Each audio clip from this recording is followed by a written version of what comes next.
তুমি যখন যাবে মরে, তুমি যখন যাবে মরে, নিয়ে যাবে খাটে করে, রেখে দিবে মাটির বিছানায় রে মুমিন ভাই, মরণ কথা স্মরণ কি তোর নাই?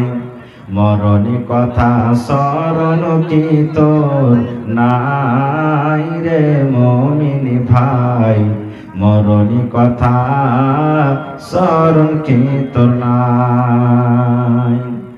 মাল ধন পয়সা করি থেকে যাবে দালান বাড়ি, মাল ধন পয়সা করি থেকে যাবে পাকার বাড়ি, কিছুই তোমার কাজে আসবে না রে মুমিন ভাই, মরণ কথা স্মরণ কি তোর নাই? মরণ কথা স্মরণ কি তোর নাই রে মুমিন ভাই, মরণ কথা স্মরণ কি তোর নাই? নারে তাকবীর।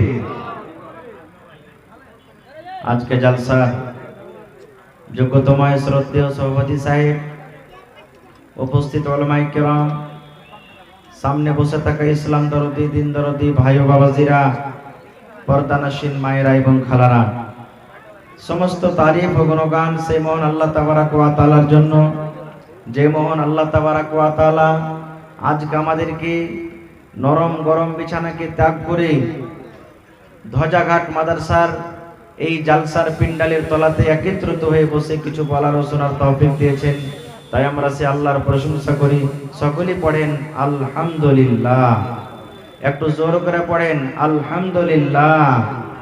তারপর আমাদের শেষ নবী হযরত মুহাম্মদুর রাসূলুল্লাহ পড়েন সাল্লাল্লাহু আলাইহি সাল্লামের পর অগণন দারুদ শরীফ শান্তি ধারা বর্ষিত হোক, আমিন।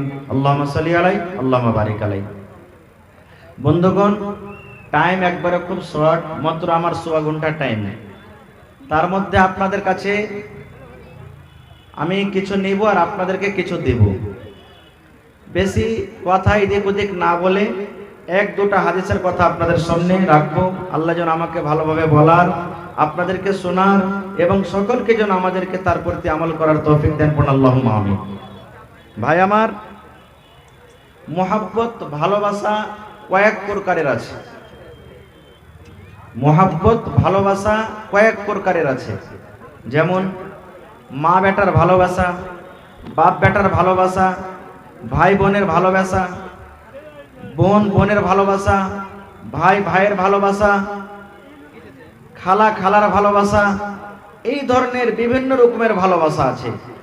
কিন্তু আজকে আমি আপনাদের সামনে যে ভালোবাসার কথা বলবো, আজকে আমি যেই ভালোবাসার কথা আপনাদের সামনে রাখবো, সেই ভালোবাসাটা করতে গেলে ইনশাআল্লাহ আল্লাহ তাবারাক ওয়া তাআলা জান্নাত দিবেন। পড়েন ইনশাআল্লাহ, আরো জোরে পড়েন ইনশাআল্লাহ।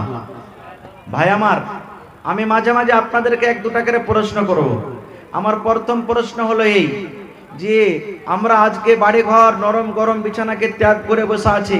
আমাদের আশা, আমাদের উদ্দেশ্য একটাই যে আমরা ভালো কাজ করব, আল্লাহকে রাজি করব, আর আল্লাহকে রাজি করে কোথায় যাব? জোরে বলেন কোথায় যাব?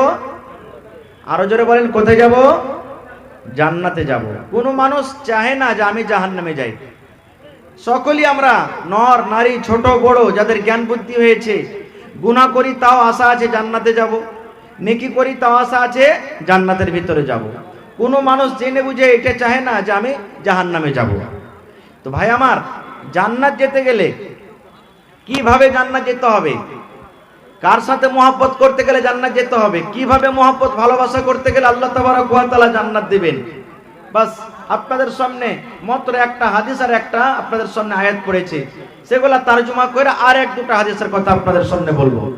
তার আগে আমি আপনাদের সামনে বলি, আল্লাহ তাবারক ওয়া তাআলা আমাদেরকে পৃথিবীতে পাঠালছেন। এই বর্তমান যুগে যত আমরা মুসলমান বেঁচে আছি, কিয়ামত পর্যন্ত যত লোক আসবে, আমরা হলাম কোন নবীর উম্মত বলেন তো? আরো জোরে বলেন। একটু উঁচা করে বলেন, আমরা কোন নবীর উম্মত? মুহাম্মদ। জোরে বলেন মুহাম্মদ। আরো জোরে বলেন মুহাম্মদ। জি, যে ভাইয়েরকে বিয়ে শাদী হয়নি আপনারা বেশি মুখস্থ করে রাখেন, কারণ দেখতে এসে যদি আপনাকে এটা সলভ করে দেয়। হ্যাঁ জি, আমরা কোন নবীর উম্মত বা আমাদের আখরি নবীর নাম কি, তাহলে কিন্তু ভাই যদি না জানা থাকলে হইতে পারে যে রিশতা হবে না। দ্বিতীয় নম্বর কথা, আর যেটা আসল, যে আমরা মুসলমান, আমাদের সকলকে জানতে হবে যে আমাদের নবীর নাম কি, জানতে হবে না? ওলামায়ে কেরাম বসে আছেন, জিজ্ঞাসা করবেন, আমার আপনার পৃথিবীর যত মানুষ এসেছে, যখনই মালাকুল মউত জান কবজ করবে, কাফন পরায়ে যখন দাফন করতে যাবে, কবরস্থানে যেমনই 3 কবল মাটি দিয়ে বাড়ির দিকে রওনা হবে, সাথে সাথে আল্লাহর ফেরেশতা কবরে আসবেন, আর আসার পর 3টা প্রশ্ন করবেন। কয়টা প্রশ্ন হবে কবরে? আরো জোরে বলেন, কয়টা প্রশ্ন হবে? 3টা। তার মধ্যে একটা প্রশ্ন হবে, মান নাবিয়ুকা, তোমার নবীর নাম কি?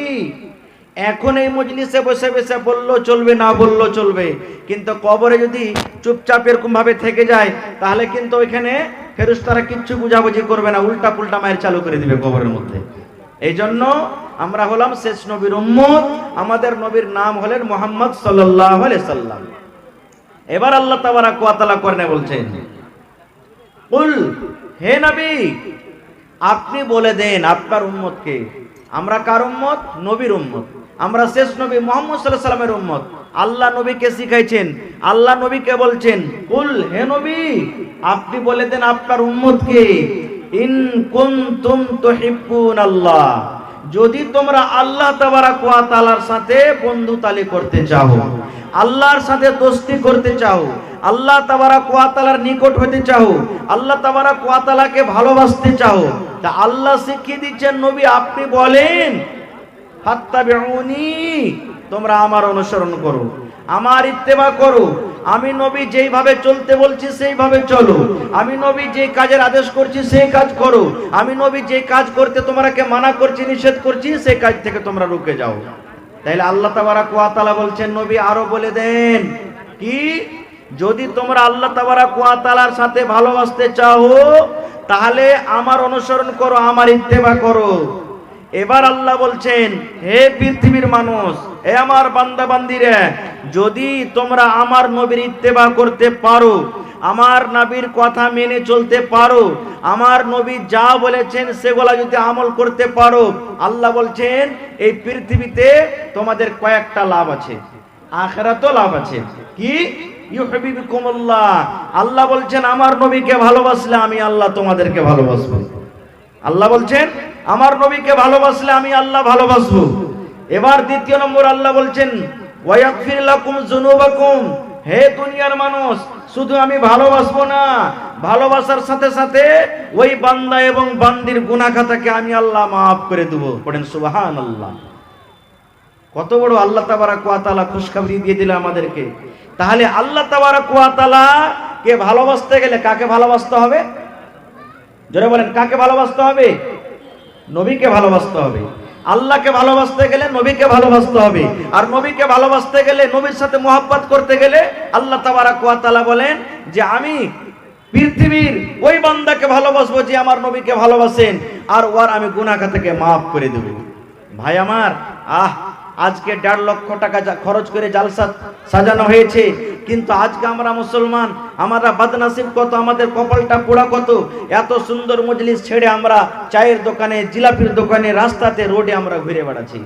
ভাই আমার, আরে আমরা তো মুসলমান, আমরা মানুষ, আল্লাহ আমাদের জ্ঞান বুদ্ধি সব দিয়েছেন, কিন্তু একটা বুখারী শরীফের হাদিস আপনাদের সামনে তুলে ধরি। মানুষ তো কথা শুনে শুনে শুনে, মানুষ তো আল্লাহ রাসূলের কথা শুনে পাগল হয়ে যায়, মানুষ তো কথা শোনার, আল্লাহ তাবারাক ওয়া তাআলার রাসূলের কথা শোনার জন্য পাগল হয়ে যায়, কিন্তু শুধু মানুষ শুনে না, জীব জন্তু এবং গাছ যত আছে সমস্ত গাছেরাও আল্লাহ এবং আল্লাহ রাসূলের কথা শোনার জন্য পাগল হয়ে থাকে। বুখারী শরীফের একটা হাদিস আপনাদের সামনে তুলে ধরি। ইমাম সাহেব জুমার দিনে যেই কাঠে দাঁড় হয়ে খুতবা দেন তাকে আমরা কি বলি? ইমাম সাহেব জুমার দিনে যেই কাঠে দাঁড় হয়ে খুতবা দেন ওকে আমরা কি বলি? জোরে বলেন, কি বলি? হায় আল্লাহ, আপনার মুখে খানি টেনে ভরা আছে নাকি যে ভাই? একটু আমার সাথে জোরে কথা বলেন। ইমাম সাহেব জুমার দিনে যেই কাঠে দাঁড় হয়ে খুতবা দেন, ওই কাঠটার নাম আমরা কি বলি? মিম্বার বলে। কি বলি? মিম্বার। আল্লাহর নবী যখন প্রথমে শুরুতে খুতবা দিতেন, খাজুরের একটা গাছ, খাজুরের একটা জড়, খাজুরের একটা গোড়া, এই ধরনের একটা কাঠে আল্লাহ রাসূল দাঁড় হয়ে খুতবা দিতেন। যেমন আমরা সানে কাটি, কুট্টি কাটি না, কোনো গাছের গোড়াতে না কাটি, এখন তো জাতি হয়েছে, মেশিন হয়েছে, কিন্তু আগতে এই যে আমার ভাইরা কুট্টি কেটেছেন কিসে? গাড়াচিতে, নাকি গাড়াচিতে কুট্টি কেটেছে। তো ওরকম ধরনের একটা সুন্দর কাঠে আল্লাহ রাসূল সাল্লাল্লাহু আলাইহি ওয়াসাল্লাম যখন প্রথম খুতবা দিতেন, তো খাজুরের একটা একবারে গাছের গোড়াতে দিতেন, কাঠের উপরে দাঁড় হয়ে খুতবা দিতেন। কিছুদিন পর একজন মহিলা তখন আল্লাহ রাসূল কাছে বলছেন, আল্লাহ রাসূল, আপনি এই খাজুরের গাছের উপরে আপনি খুতবা দিচ্ছেন, তো যদি আপনি আমাকে আদেশ করেন, তা আমার একটা ফার্নিচার মিস্ত্রি আছে খুব সুন্দর, আপনার জন্য একটা খুব সুন্দর কাঠের মিম্বার তৈরি করে দেব। আপনি আদেশ যদি করেন, তা আমি কাঠের মিম্বার তৈরি করে দেবো। আপনি এই গাছটাকে সাইডে রেখে দিবেন, আর নতুন মিম্বারের উপরে চেপে আপনি খুতবা দিবেন। ভালো করে হাদিসটা শুনবেন। রাসূল অনুমতি দিয়ে দিলেন, যাও তুমি মিম্বার তৈরি করে নিয়ে এসো। এবার কাঠের মিম্বার তৈরি হয়ে গেল, আল্লাহ রাসূল সাল্লাল্লাহু আলাইহি সাল্লামকে দিলেন। এইবারে আল্লাহ রাসূল সাল্লাল্লাহু আলাইহি সাল্লাম ওই পুরাতন মিম্বারকে সাইডে হটিয়ে দিলেন, আর নতুন মিম্বারের উপরে চেপে খুতবা শুরু করেছেন। এবার দেখেন বুখারী শরীফের হাদিস, দয়ার নবী যেমনই ওই নতুন মিম্বারের উপরে চেপে খুতবা শুরু করেছেন রে বন্ধু, হঠাৎ করে মসজিদের ভিতরে কোন বাচ্চার যেন কান্নার আওয়াজ আসছে। আপনারা যেমন বসে বসে জালসা শুনছেন, যেমন আপনারা বসে বসে আজকে জালসা শুনছেন, আল্লাহর নবীর জামানাতে সাহাবায়ে কেরাম জুমার নামাজ পড়তে গেছেন, জুমার নামাজ পড়ার জন্য বসে আছেন। নবীজি নতুন মিম্বারের উপরে দাঁড় হয়ে খুতবা শুরু করে দিয়েছেন। যেমনই খুতবা শুরু করা, বাচ্চারা যেমন হেঁকচে তুলে তুলে কান্দে, বাচ্চারা যেমন ফেফড়ে ফেফড়ে কান্দে, ওরে সুবহানাল্লাহ। ওই মসজিদের ভিতর থেকে